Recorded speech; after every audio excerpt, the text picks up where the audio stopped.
Hi, Trish here at Porch Music, and we're going to work with our flute today. We're going to be, after we finish playing, we're going to be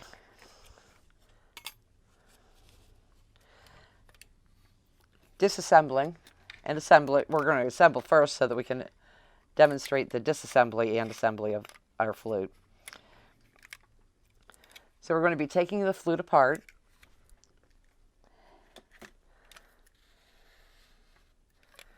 Making sure to take it apart and dry it properly. We're going to, first off, put together our cleaning cloth.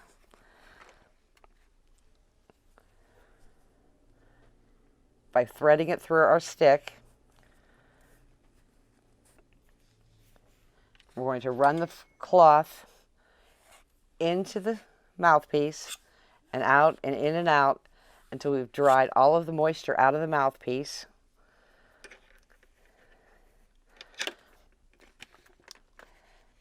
We're going to do the same thing with our foot joint.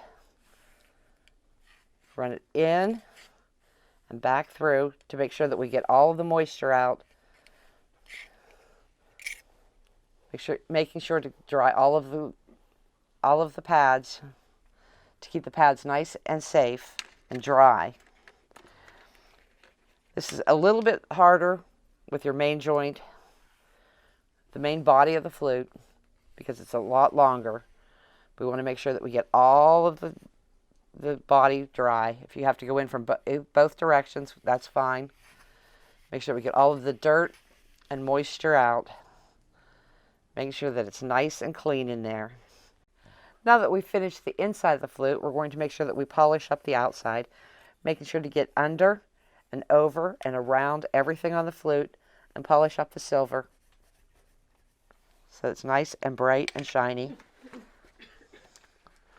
Polish up around the keys and over the keys and all the places there that tarnish on all the silver. With this, we can also check on our flute to make sure that everything is in proper condition and proper placement. Make sure that all the keys and all the pads are in good shape. Making sure that everything is dry and that there's no unwanted tarnishing going on, that we don't need to do any extra polishing. Many flutes have a silver finish on them, and we want to make sure that that silver finish stays beautiful. It doesn't affect the sound as much as it does the look. But a badly tarnished flute will start to lose some tone, especially around the tone holes. To make sure that there's no buildup around the tone holes, when we're cleaning and drying, we want to make sure that all those tone holes are in perfect condition and that all the pads are sitting properly. You also want to make sure that everything is dried up very nicely. Put our maintenance stick back and our polishing cloth back. Then when everything is dried up and put away properly, then we can close our case and be done. There's also, you can get a little rod like this to help keep it. It's a little easier to get down in there with this. Fits in nicely and cleans everything up really easily. Works very nicely this way. It works really nice this way. Goes in both directions and dries everything up quickly and easily. It's a really quick, easy way, but it doesn't polish quite as nicely on the outside as the hand polishing. But if you lose your stick, which often happens, these are really quick and easy to have, and they're also nice and easy to keep in your case as well.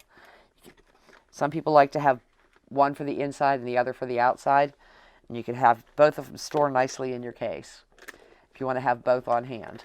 We also have a full maintenance kit here in the store that's available to you, but it's really important to keep your flute in clean operating condition at all times.